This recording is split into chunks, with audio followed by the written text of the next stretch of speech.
They departed for the large family car trip. 17 individuals. One group chat in which I am absent. The house was deserted when I woke up.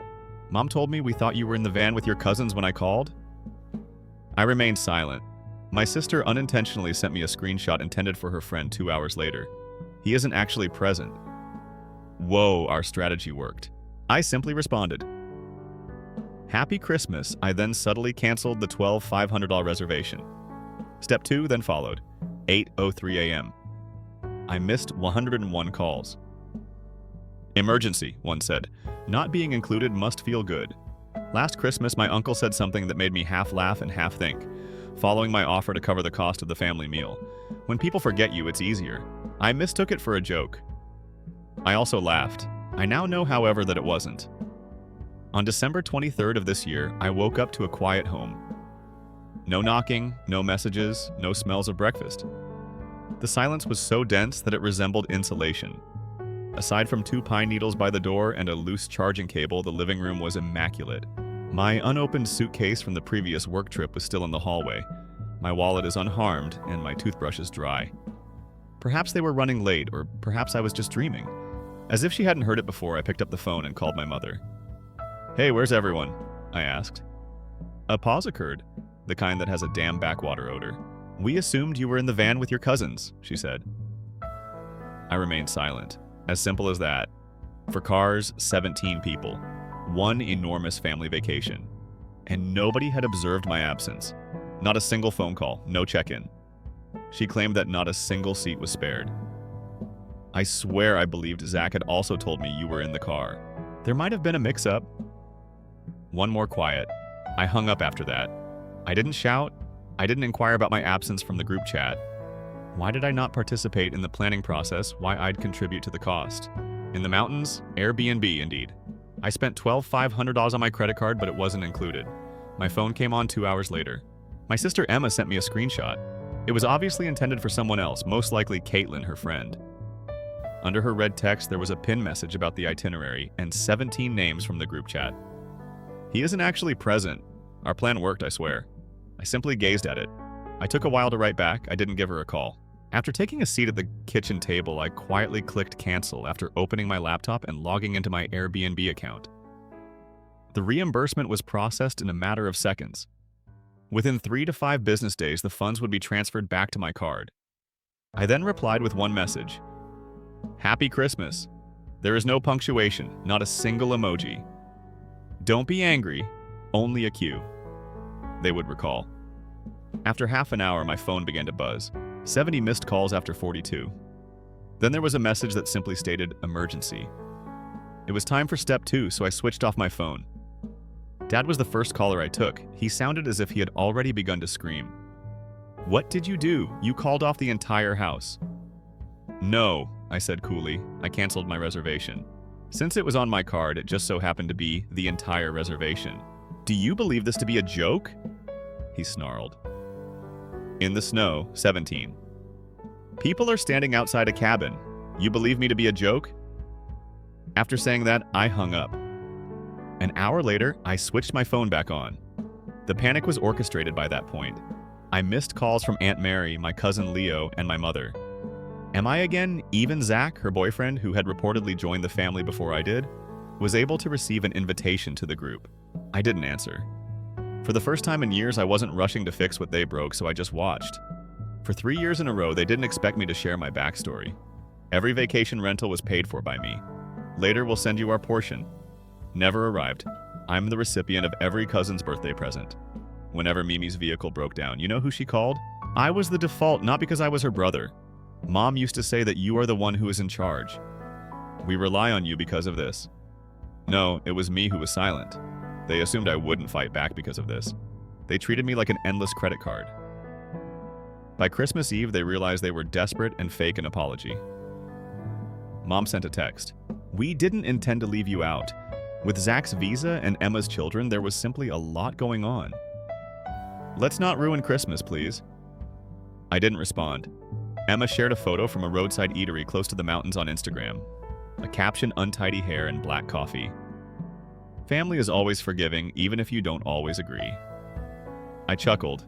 All of the comments were sympathetic. Be strong, sweetie. I hope that things will soon settle down. When it counts, people are authentic. Then I noticed it. A tale from her private account that I was no longer allowed to follow. Screenshot of the group chat for our family. Minus me. Caption. At last he's out. It's unbelievable how long it took. I've included a picture of the Airbnb refund email I got below. They knew I would pay for the trip, so they planned it. They believed I would still pay, even though they knew I would be excluded. I looked over all of my statements, not just those from Airbnb. I'd used Amazon Prime, Spotify, Netflix, and placed multiple orders for hiking gear for the following day. I don't care. I don't care. However, everything is on my tab. Then I noticed a $780 charge made to an Aspen ski rental business. I had never gone skiing at all. They made use of my login. My card was automatically filled. My name. I took screenshots of everything. After that, I looked at the family group chat from 2 years prior when Emma pleaded with me to assist her in debt consolidation. Only for 3 months. 31 had passed. The silence became sabotage. I shared something private on Christmas Eve. Not just yet. Just a story about a close friend, complete with a caption and a screenshot of the refund confirmation.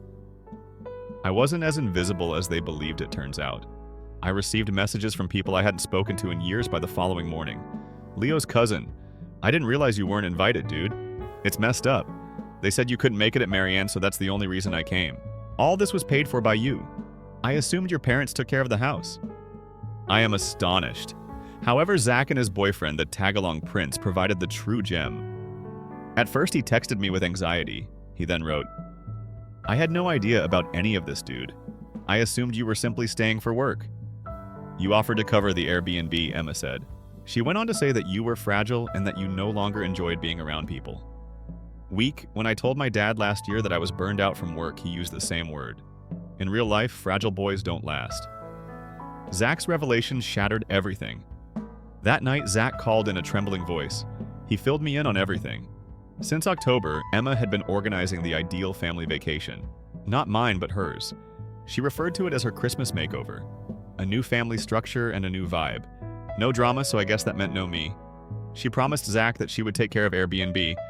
She then revealed to her mother that I had offered to pay for it. She kept my arrival a secret from everyone. I was never included in the travel document. I was never asked to attend any of the planning Zoom meetings. You just get in the way, she said. You ruin the mood, Zach whispered. He tried to push back, he told me, stated that I ought to be mentioned. And don't worry, Emma assured him. He is accustomed to being excluded, he's not even going to notice. Without a word, I hung up. That evening is when the evidence folder starts. I opened a fresh folder. I gave it a name. Utilized? Screenshots? Emails? Emma's stories on Instagram?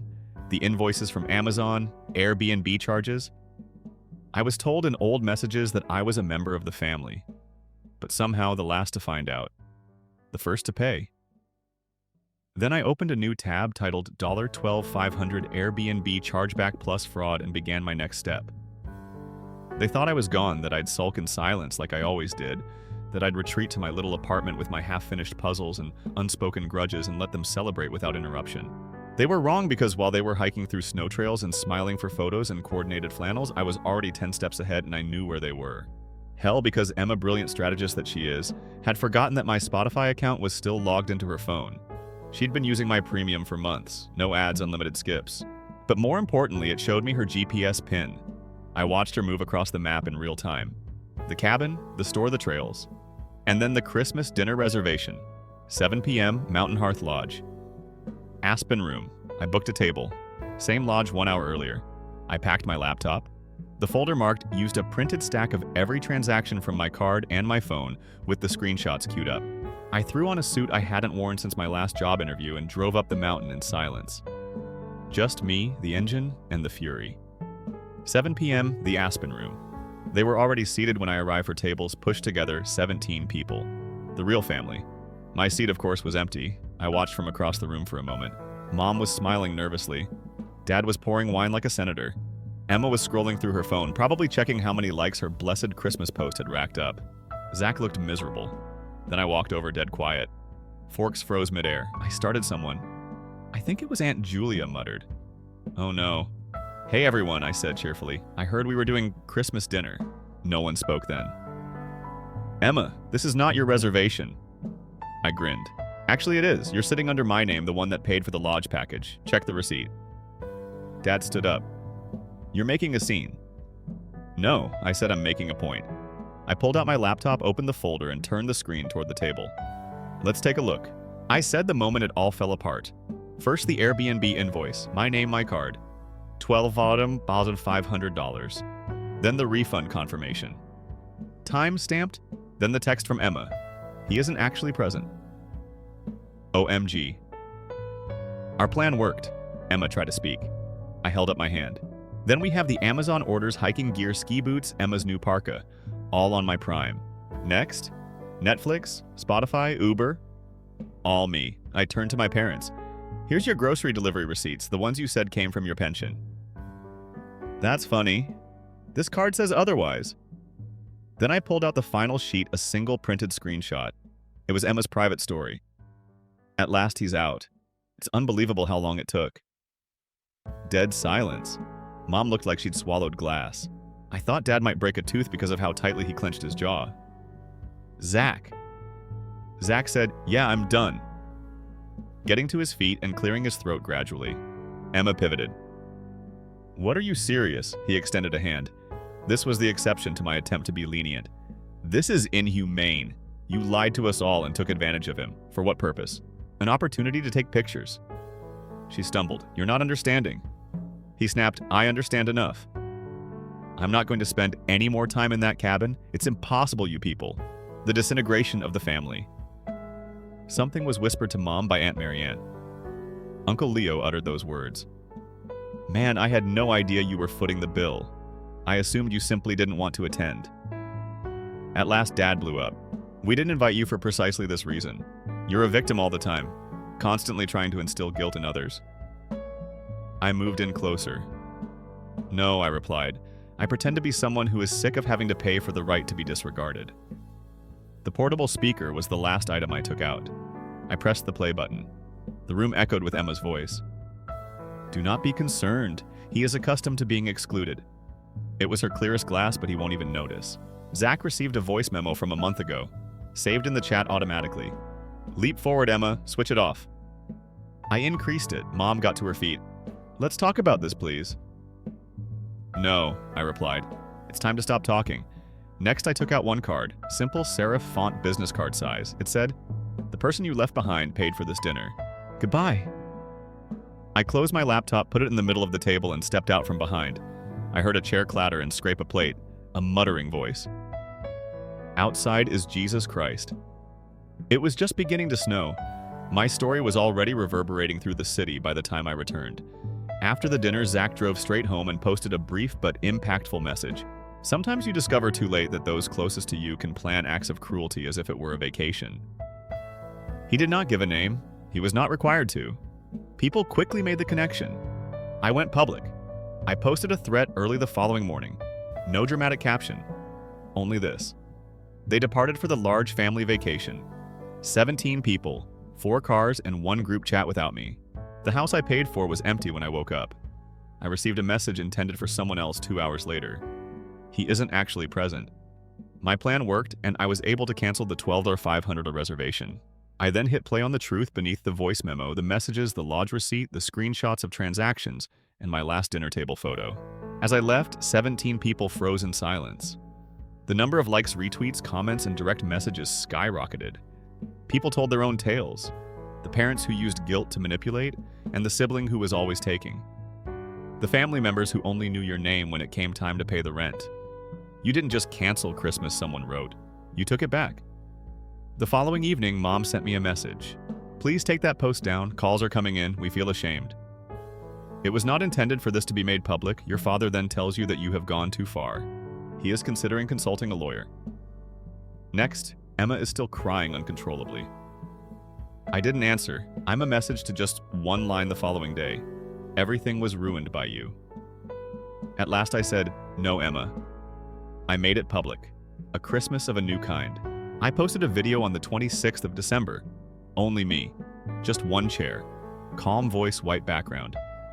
Before I even realized there was a script, you turned me into the antagonist, even though I didn't want to do this. Without my name, you used my money to plan a trip. Then without me, they laughed. Here's the reality then. For the record, not for retaliation. I outlined it. The years of being the reliable one, the years of silence. I was left out of the way they had used me, then attempted to silence me by gaslighting me. I listened to the voice memo. This is how I concluded. This is your sign if you're reading this and have ever been the one left behind. It's their fault, not yours. In just 1 week, the video received 3 million views. They made an effort to look good. Dad's Facebook post was a half apology. Families quarrel, but true men don't share their personal problems, Uncle Leo said. He ought to have been invited. Emma attempted to change course. She shared a black screen Instagram story. When you stop allowing people to control you, they change. I can see well now. I burst out laughing. She made a concerted effort to portray herself as the victim of the narrative she authored. The unexpected response.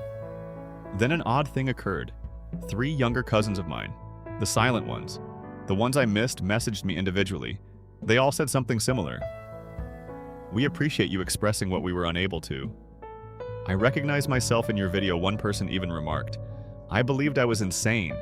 I realize now that I'm not. That was the hardest thing to hit me. My story wasn't the only one. It served as a plan for escape. The business offer followed. A content platform that I had never heard of sent me a message. They offered to use my story as the basis for a brief documentary series. Unidentified, told, imagined. I agreed, but with a caveat. Being famous is not what I want. I want to feel seen just like everyone else. They concurred. Then a law firm sent another email. Not for me. Evidently, Emma had applied for a health insurance policy using my name and financial information in order to obtain better coverage for them. Dishonest. Traceable. Legal repercussions. Awaiting. No more New Year's Eve charity that goes unspoken. I shared one last story. A picture of my flat. Comfortable. Tidy. On the windowsill is a glass of wine. Caption. The truth was better than anything I've ever received under the tree, and I unwrapped it this year. Only the hearts of strangers and a select few allies, not the likes of family. I had no idea. By myself, I watched fireworks all night long. Never in my life have I felt so liberated. I changed my phone number on January 3rd. No texts of warning or farewell. No. In case you require my assistance, I'll let it perish, similar to a phone's forgotten voicemail. No one charges these days. Like clockwork, I watched the final few messages arrive. Will you really wipe us all out, Emma? You got your point, Dad. Right now. Be a man and make this right. You're still my son. Isn't that the most important thing? No, it doesn't. Because every last justification that lingered in my chest after I finally realized what had burned through is that love never included me. Utility included me. I stopped paying, absorbing, and apologizing the moment I stopped. Family no longer included me. I was a sound. An issue, a danger to their story. They were not ghosted by me. I outgrew them. At a new location, I signed the lease. South-facing windows, 27th floor downtown. No couch big enough to crash on, no spare bedrooms. The picture of me at the dinner right before I left. The group of 17 people was the first item I opened. I put it in a frame. It was hung in the corridor, not as a medal, just in case. Never beg to be somewhere you're not welcome. They were unable to ignore the message. I got a letter on January 8th. My parents' lawyer's actual paper-stamped envelope. Our clients are worried about harm to their reputation. They ask that you take down any posts that are visible to the public and provide a disclaimer stating that the content on your social media accounts is fictional. I answered that it was ridiculous. My information is accurate, well-documented, and secure. Bank records, text archives, voice memos, and eyewitnesses will all be part of the discovery process if you move forward. Good luck with Emma's insurance claim fraud investigation as well. I didn't even write that report. That lawyer never got back to me. I created something greater than retaliation. 6 weeks after the initial public offering, I received invitations to participate in a docu-series shoot in Toronto, a panel on toxic family dynamics, and 3 podcasts as a guest. I declined the majority of them, but I accepted the first one. What do you say to people who tell you that blood is thicker than water? The host asked. Then don't be surprised when your own family tries to drown you, I said with a smile. The last motion. Then the sign appeared. Literally. A small co-working space on the outskirts of the city is what I opened. Freelancers, creative types, and those who had fought their way out of sticky situations and needed a place to start over. I referred to it as a place for those who were left off the invitation, not included under the name, in smaller text. I taped something to the front desk on the first day of business. A printout of Emma's initial message, "He isn't actually present. God, our plan was successful." One sentence is typed beneath a glass frame. "And I am now, they are not missed." I miss the person I acted like they were. I'm occasionally asked if I've forgiven someone. I inform them that I have set them free. It's not the same thing. I don't despise them. I don't want to hurt them. I simply no longer carry them. Unknown numbers are not answered by me. I don't look through old posts. I don't think about what I could have done differently as I pass mirrors. In actuality, I did everything correctly. They still decided to go without me, though. Quiet but decisive were my final words to them. This year, Christmas card season arrived early. I only printed one. Include a picture of me standing in front of the "Not Included" sign and send it to my parents' house. No caption, no address for return. Inside was a single post-it note. Try funding your own trip the next time. I was erased, but I made it into a billboard so I wasn't forgotten.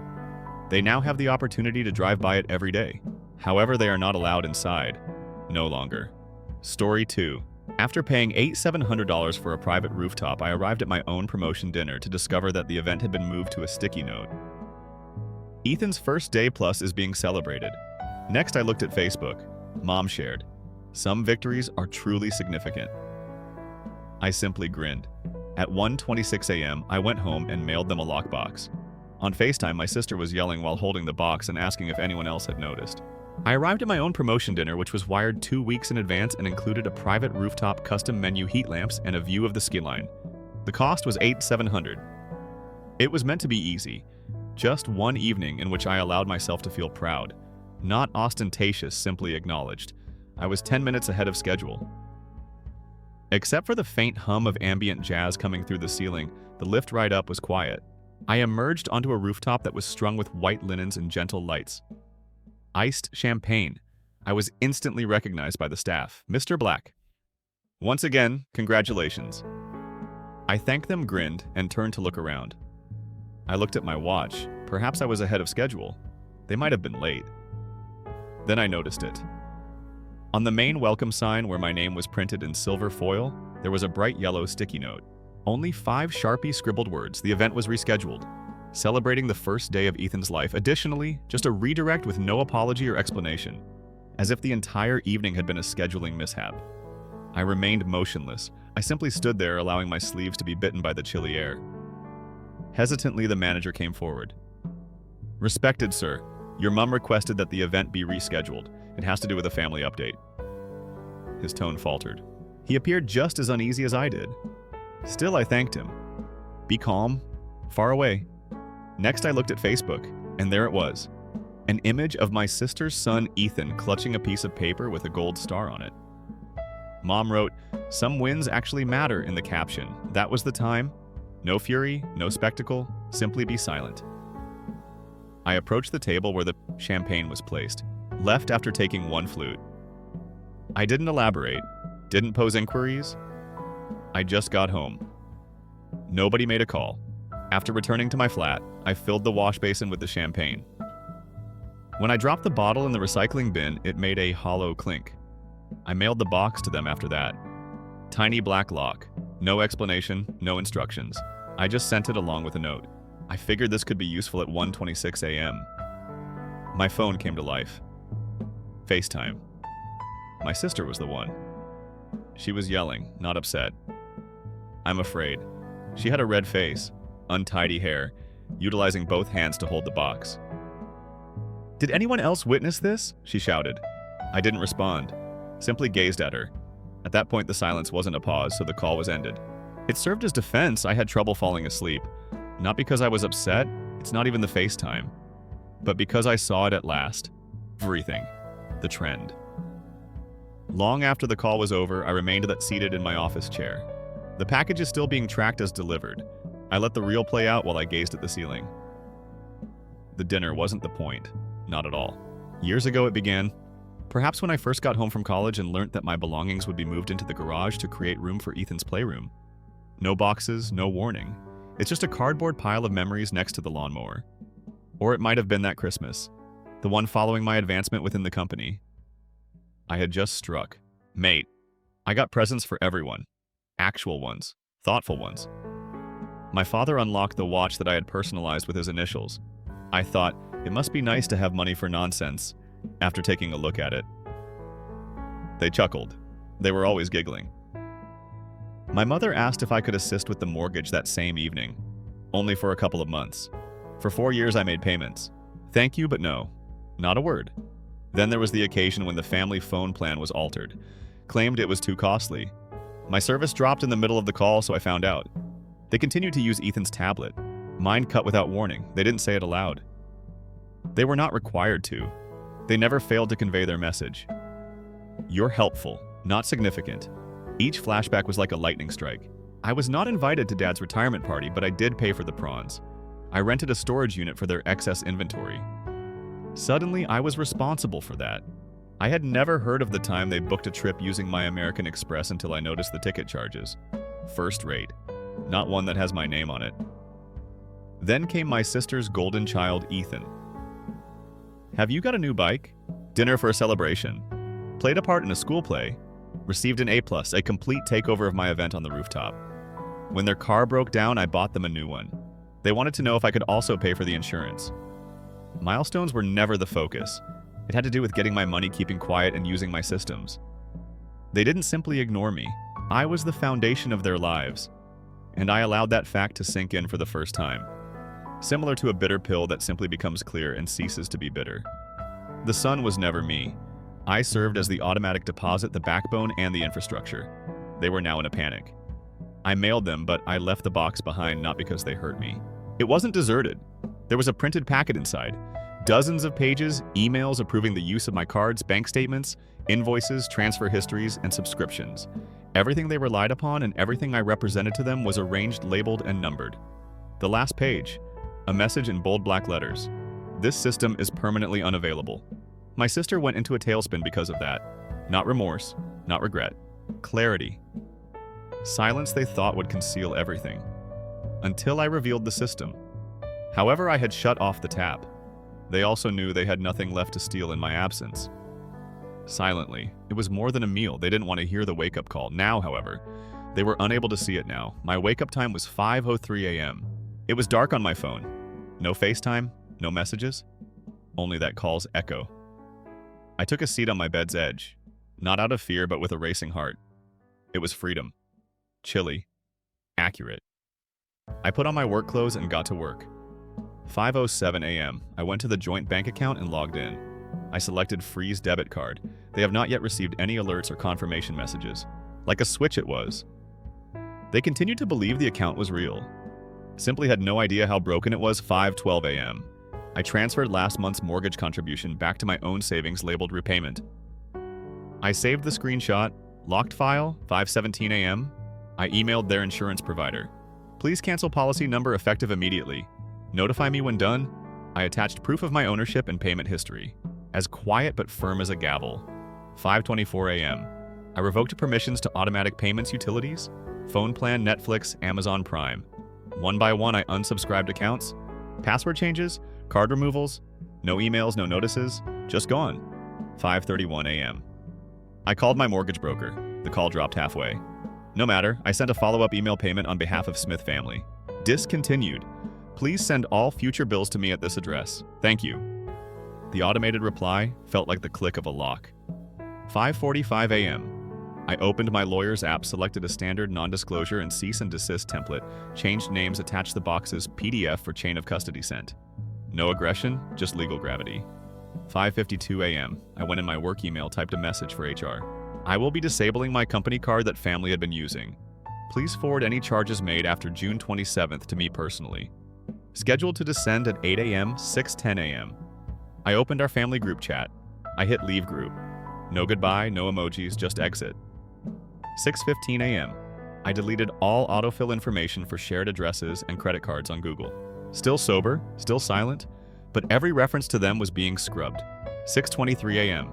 I set notification alerts for all revoked services. If, when they tried to log in, I would know and collect. 6:45 a.m. The Airbnb for Mom's summer reunion was still booked on my card. I canceled it, received a partial refund.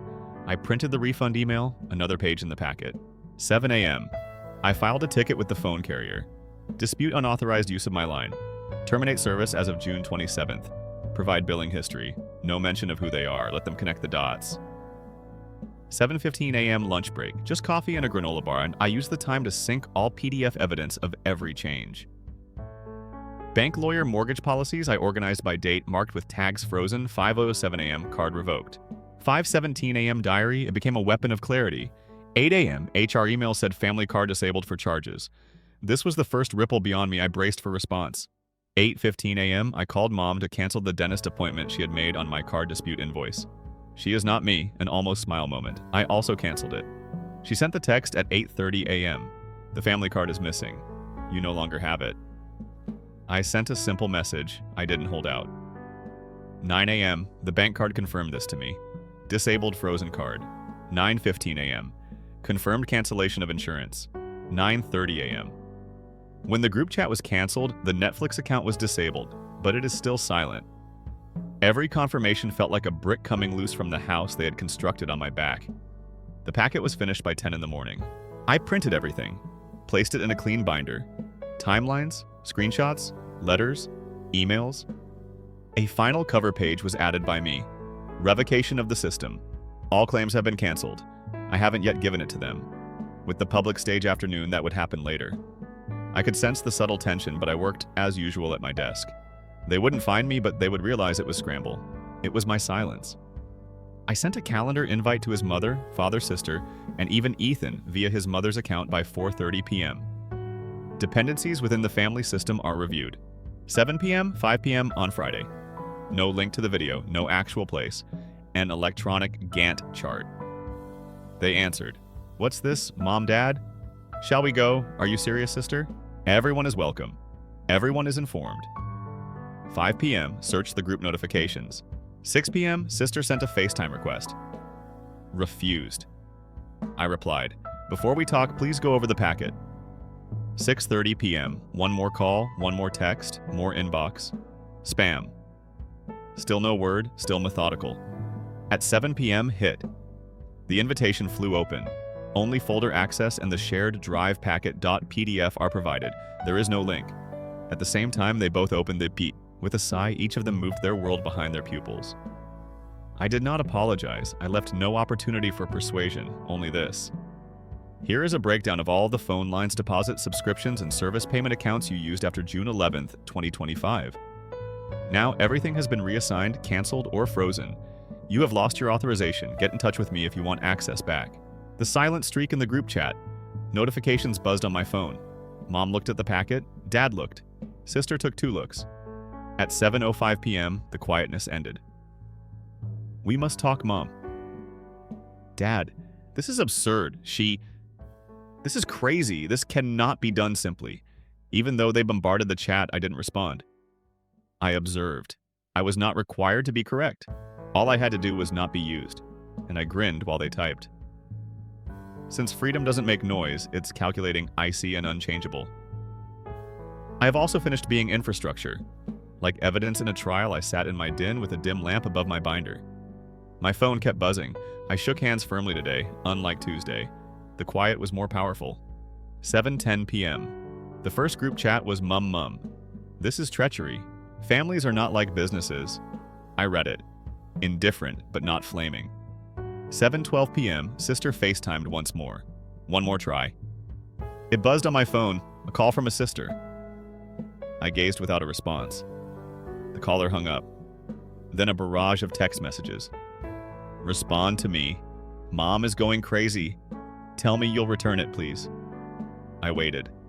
Allow them to heap it on. 20 p.m. that emailed HR at my firm copying me, asking if I'd made any unusual transactions or suspicious changes to company expense accounts. SEC, Mom and sister too.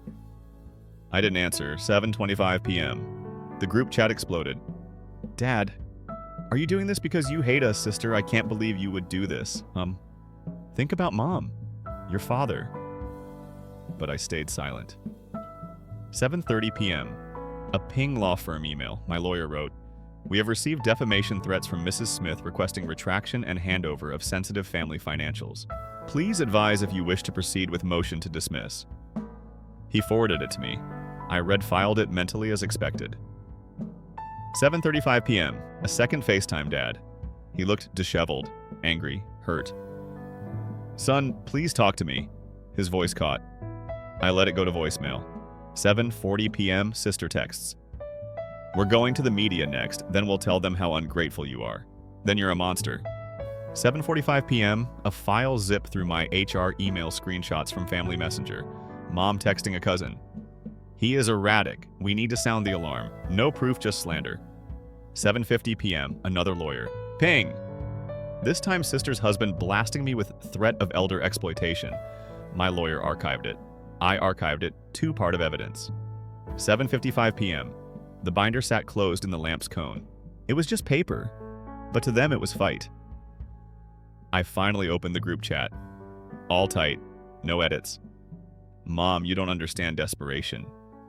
"Dad, your sister's been crying." "Sister, I'm doing everything I can to prevent Ethan from viewing his favorite uncle in this light. No pleading, no explanation." I typed a single response. "This is what you selected." I sent it. After that, I removed the message. There's no reason to participate. 8 p.m. quiet. After that, Mom's FaceTime rings twice. Rejected that SMS. 1 text message from an old blue-tick iPhone, then the unexpected happened. 8:05 p.m. That phone is picked up by the hospital. Mom's voice was shaky and strained. "They failed to process our home mortgage payment. We are unsure of what to do." Quiet. It dawned on me then that they had followed the packet. All of the wire transfer subscriptions and withholdings were abstract. It was authentic, instant, concrete. 8:10 p.m., 1 more FaceTime. Each of the 3, father, mother, sister. Pixels were radiating tension. Dad's eyes were red-rimmed, my sister's mascara was running, and my mother's gaze was calculating and hesitant. Instead of crying, they begged. Requests. "Mom, turn it around. We'll reimburse you, sister. Everything was ruined by you. We can fix this, Dad. Simply speak with us." They bided their time. I remained silent. She looked at the telephone. "Just talk." I unmuted the call after muting it.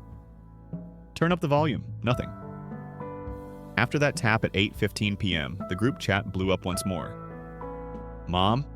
Dad, I have no idea who you are anymore. I brought you up better. You're not my son, sister." Then, "Your niece asked for you, sister. According to Ethan, my uncle no longer wants me. Keep quiet. Strike me. Not grief. Clarity. This had nothing to do with guilt. It was a boundary." 8:20 p.m., I accessed the lawyer template. "Get ready to stop slandering others." Screenshots were attached and sent to the lawyer's inbox. 8:25 p.m. In the group chat, they replied, "Mom, you're crazy. Sister, we're reporting harassment to the police. Will be granted custody." Dad, legacy is destroyed. I wrote another response. "You will be notified by counsel if you publish another defamatory message or bring any legal action. This is over." Clearly sent. Calmly. 8:30 p.m. For a moment, the silence returned. 8:35 p.m. "We agree to your terms, Mom. Until you get in touch with us, we won't get in touch with you." Mom, treaty of peace. Behind it was chaos. They sensed the public's disintegration. 8:45 p.m. I shut down my laptop. The binder didn't open. Sentinel was the packet's position. The room was filled with silence. I later found out that a warning weekend notice had been issued because of my dad's mortgage late fee. Mom's dentist changed her appointment.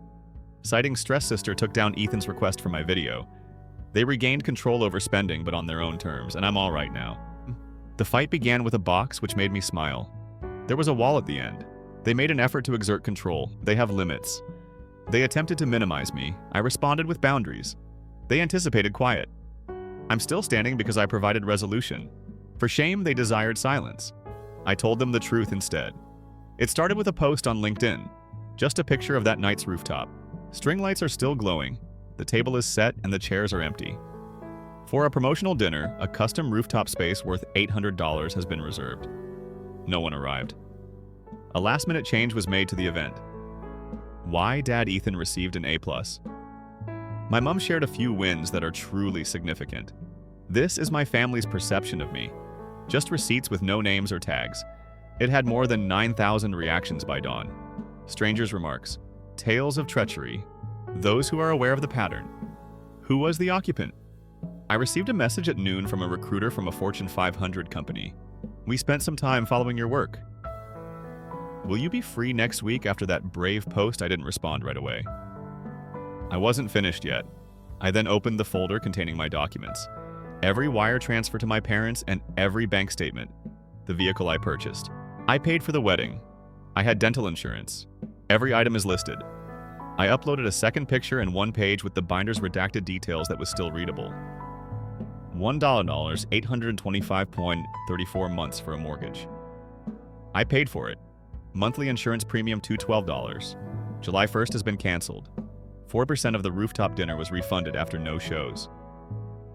The note at the bottom follows when someone stays on the silent support system for an extended period of time. They finally emerge into the light. The shift occurred at that point. My inbox was overflowing. Former classmates, colleagues, distant relatives. Even one wrote, "We were informed that you were unstable. I'm ashamed because I thought it was true." One more, "You were always the quiet one in my opinion. I was unaware of your role as the backbone." The requests from the media followed. 1 podcast, 3 blogs. Although I turned down interviews, I did agree to one thing. The Invisible Sun is the title of a feature essay. Within a day, the article went viral. It was brutal, honest, and cold. Not resentful, only screenshots, canceled payments, and receipts. The Facebook post, the sticky note. My sister's screaming voicemail. Did anyone else witness this? The last paragraph. This was not written with their harm in mind, so that no one else would think that quantity equates to disposable. I wrote it. Until they erased me, I gave. The access that broke the spell was then deleted. My sister deleted her Instagram account on the 3rd day. My dad said I had overreacted, so he deleted the post. Mom, she wrote about how complicated family is in a 3-paragraph Facebook status update. I remained silent. All I wanted was for everyone to see it. After that, I took one more action. I authorized my attorney to send the entire binder to 2 recipients, the accountant for the family, the legal team of my employer. I wanted the record to be clear, not retaliation. They had used rebalancing my silence as a weapon. My advantage was that, because I only needed to present the receipts when the lies came out. And there are still pages to go. I was surprised that they showed up. Not after the binder, not after the post on LinkedIn, not after the quiet. Families like mine, however, never back down. They adjust.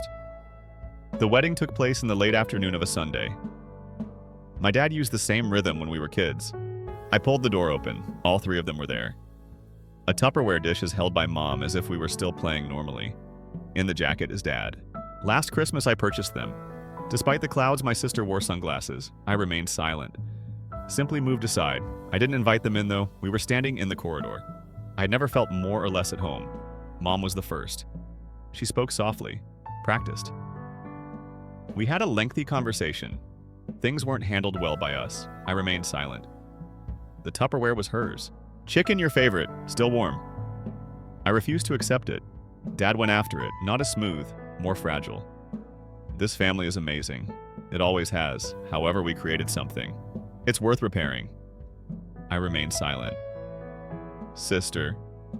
Now, are you even concerned about what Ethan thinks of you? I said that at that point. Be calm, measured even. Ethan's A+ was more important to you than my promotion. You clearly stated your priorities at that point. Mom blinked. That wasn't the case. I gave a nod. Until the receipts are printed, it never is. Dad moved forward. He lowered his voice. You are our son. You will always be. There must be some significance to that. I gave him a look. You're not incorrect. It matters. I gave you everything for that reason. It was being extracted until I realized it wasn't being given. Quiet. Mom's hand shook a little. What are you hoping we'll say? I took a deep, patient breath out. Nothing. Apologies are not why I'm here. I'm here to refuse. They appeared perplexed. So I explained, I'm not going to reactivate the account, sorry. I'm not going to replenish the mortgage buffer. No, I'm no longer your fallback. Under her breath, my sister muttered something. I looked over at her. Money wasn't the reason I left you. You never saw me, so I left. Not at all. You witnessed contribution and function, a system that you could use for free. She folded her arms.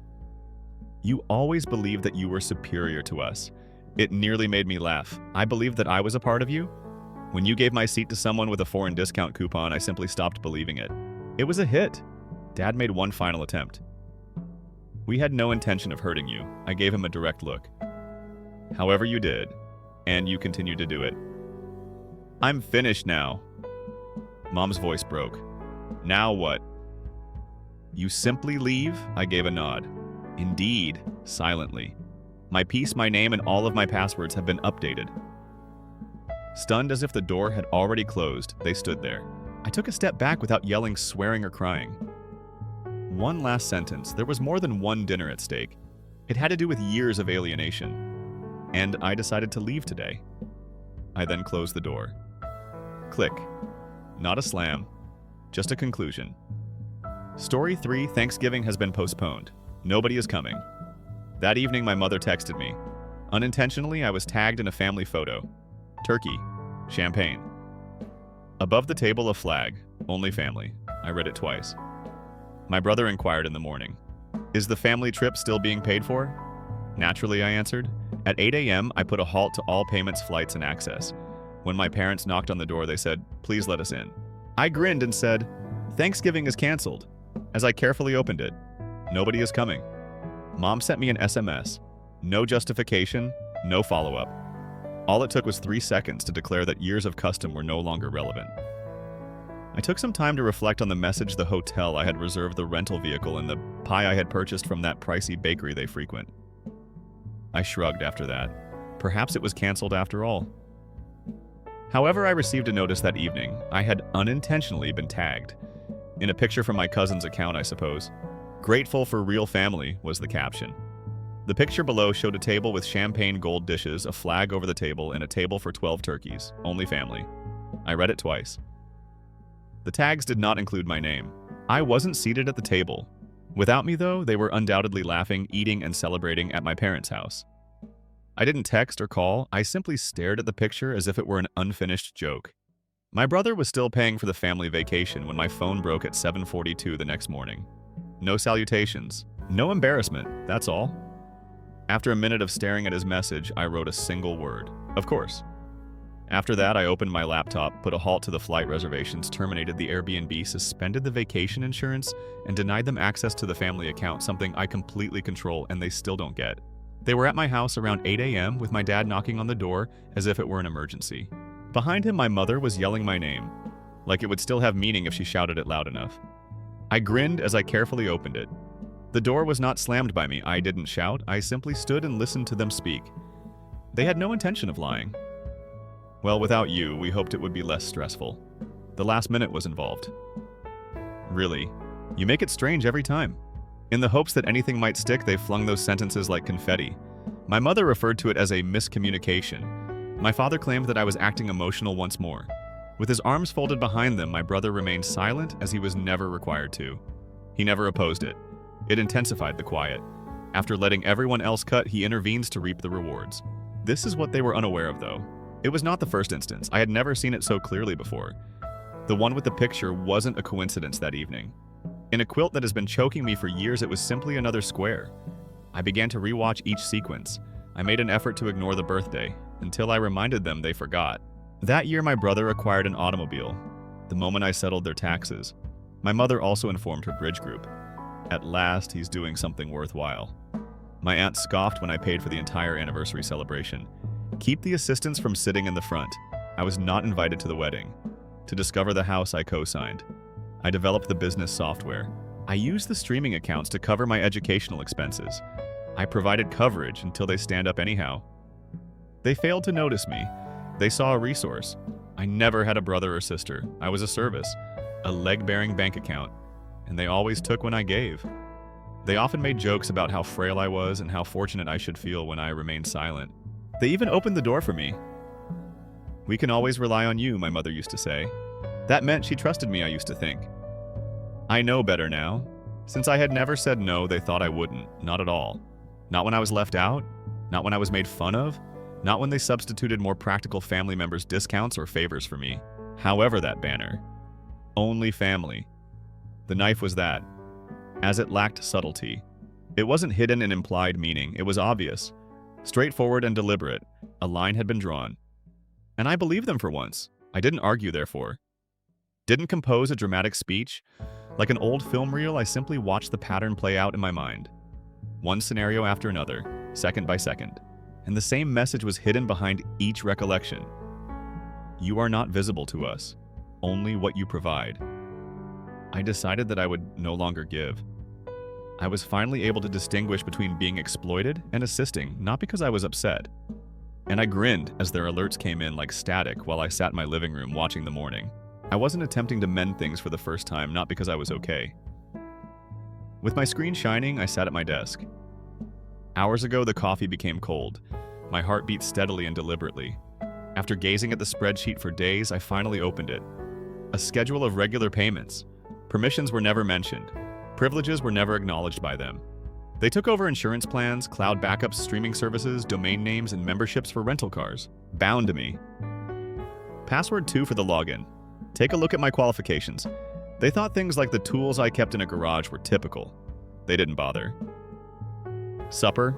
The joint credit card they used for groceries trips and even my daughter's holiday presents was the first item I displayed. They didn't inquire.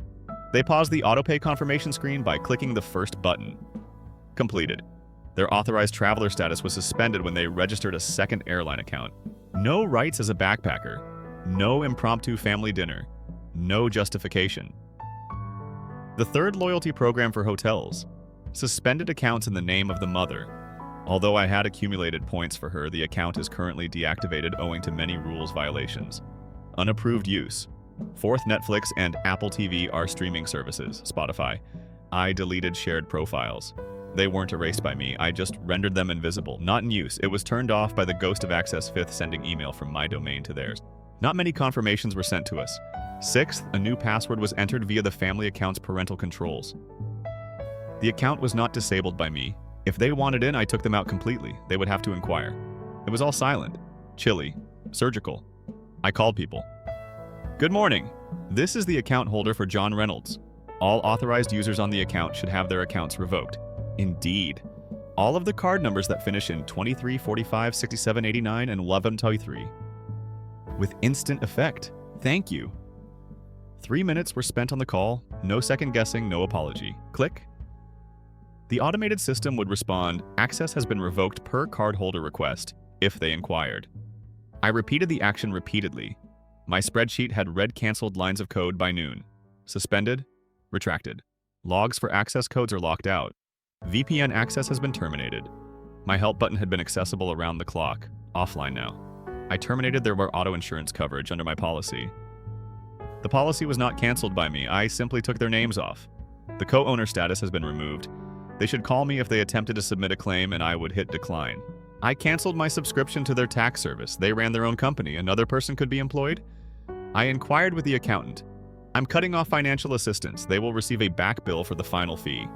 The call ended without a word. I gave it time to settle. I sent spreadsheets to each of them at approximately 3 p.m. one-page PDFs. Your recurring charges have been suspended. Shared account access was taken away. You can ask for restoration if you need it. I'll also review. No drama, no shame. Just the facts. Screenshot, proof, distinct border. I ignored the messages they sent me. No, I apologize. No, let me explain. I only sent that one-page email. The remainder of the afternoon was devoted to going over my credit card transaction logs, home server, and cloud backups. Each odd charge is marked as a subscription for a family holiday gift. I underlined them in red, yellow, and orange. I then removed the ones that were trivial. The things that mattered most were the $19.99 watch party packages, the $7.50 Mazos audiobook credits, and the $5 cereal boxes. I didn't erase the 5-figure support for business software tuition and debt payments. I made a reallocation. For my son's future, I opened a new savings account. For Q4 tuition, I transferred the precise amounts marked each wire business software their company 2020. Smith Medical Claim Mother University of State, Spring 2025, June 2025. I renamed my accounts, no secret. No. Because they could say they didn't know. It would be evident to them. Documentation. This was not a form of discipline. Reclamation was the term. I requested that the bank update my account so that no one could add users without my express consent when I called. Encryption and security freeze alerts. My financial situation reminds me once more. I removed domain delegation email forwarding and phone forwarding after contacting the DNS registrar. Not anymore. Your domain is still functioning under their server. I even removed them as emergency contacts on my health insurance. I prefer my wife first, I told the rep. Permissions updated by 6 p.m. All notifications were on silent, all logs recorded. All rights revoked? I leaned back, I took a breath. The room felt emptier, lighter. Why it mattered. Every action was quiet. Avoid fights, don't shout. Every action was deliberate. Absence of impulsivity. Each boundary was recorded, no subsequent accusations of misunderstanding. Each resource was purposefully redirected or returned to me. I didn't want to make them look bad. All I wanted was freedom. I was too. It got dark. There are no fireworks outside. Avoid conflict. The only sound coming from the house is my laptop's hum. Fell into quiet. Perhaps their own walls shook with desperation. My phone exploded. My mother sent me a message. Why we? We assumed you would comprehend. Since comprehension was no longer important, I didn't reply. Silence surprised me. I anticipated crying and doors slamming. But it was a completely different matter.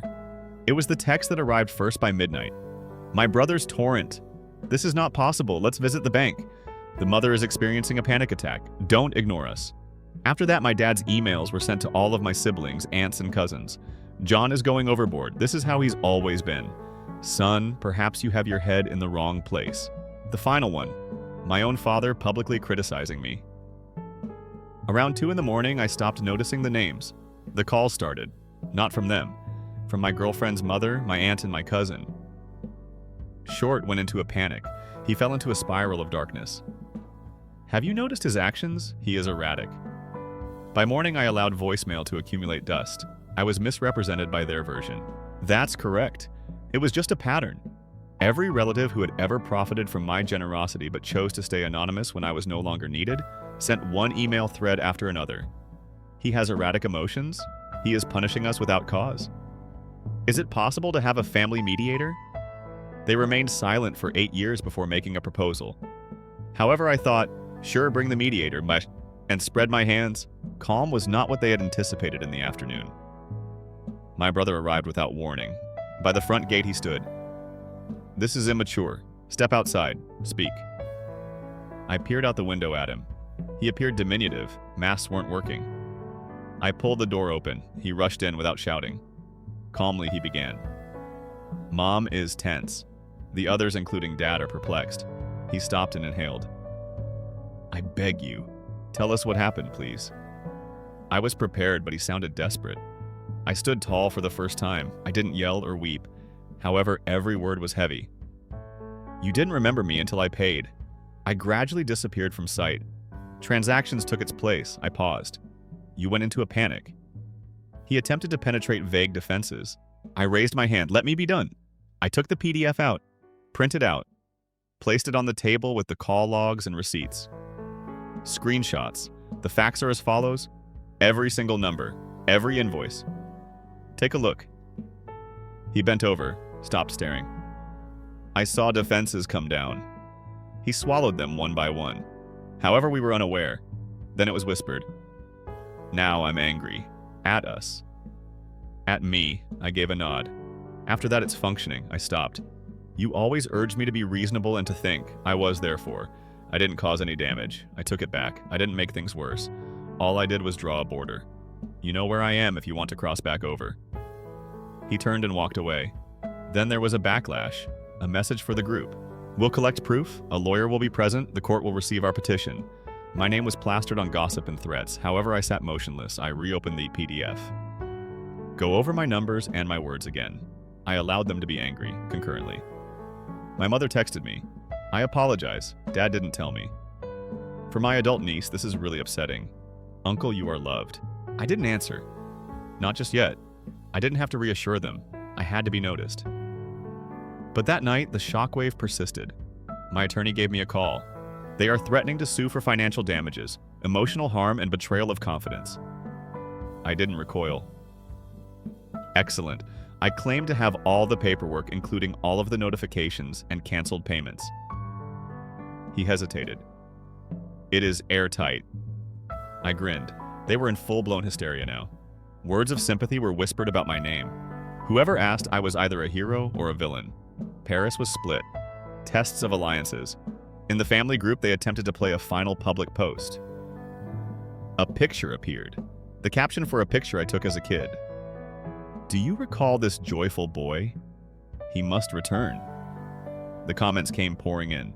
We adore this John because he is the sweetest. Please make amends. Thanksgiving is necessary. Around 10 p.m. that night, I shut down the app. I sat by myself thinking and lit a candle.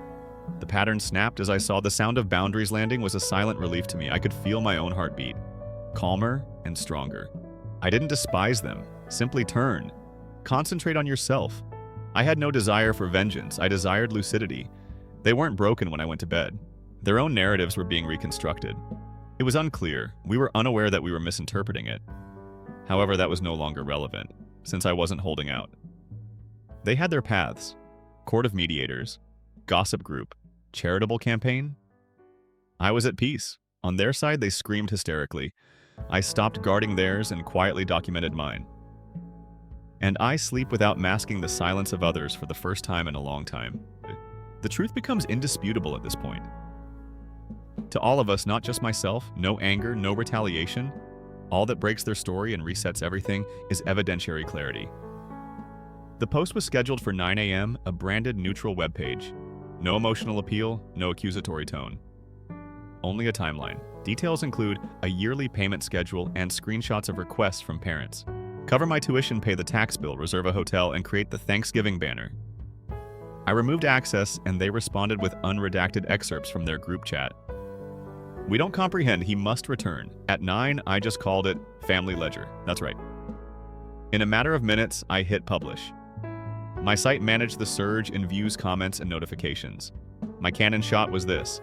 Once more, the threads exploded. This is shameful, according to some. He's right to show this, some said. In group chats, a few people shared the screenshots. The banner, my spreadsheet. My college pals also added their voices. Whoa, I was unaware of this, but that afternoon there was no going back. They contacted a family therapist in the area whom they had recommended as a mediator. I saw what you posted. It's disastrous. The pattern is indisputable, not because you're incorrect. She requested that we all meet. I concurred, but according to my terms. Location, her workspace, zone free of paper. The agenda, just listening, not providing proof. Published already. Later that week they arrived. My folks. The therapist is my brother. The maximum number of chairs in a circle is 5. The therapist parted. Your public ledger has been read by me. It's comprehensive. Nobody spoke up. She faced them. John has experimented with numbers. Maths cannot be contested. They exchanged glances. Hope flickered in my mind. Mom's voice broke. I was unaware of how much I had asked of him. Dad shut his eyes. Brother looked around. I remained silent. I took a seat. My presence was my boundary. What do you want now, John? The therapist asked. I was clear in my speech. Recognition. Not elegance. No regrets. Only recognition. Space. To be their sibling and son, not to provide for them. A restart.